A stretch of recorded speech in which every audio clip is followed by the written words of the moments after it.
नमस्कार विद्यार्थी मित्र मैत्रिणींनो, माझे नाव पल्लवी प्रशांत साळवे.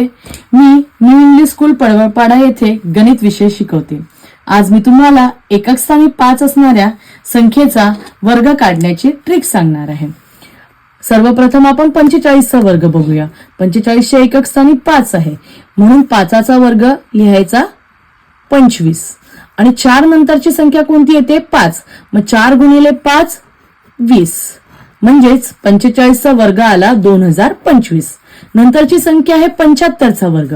5 चा वर्ग 25. 7 च्या नंतरची संख्या येते 8. मग 7 गुणिले 8 56, म्हणून 75 चा वर्ग आला 5625. नंतरची एक मोठी संख्या घेऊया, 95 चा वर्ग. पुन्हा 5 चा वर्ग 25. 9 च्या नंतर येतो 10. 9 गुणिले 10 90. तुम्हाला जर माझी ट्रिक आवडली असेल तर माझ्या चॅनलला सबस्क्राईब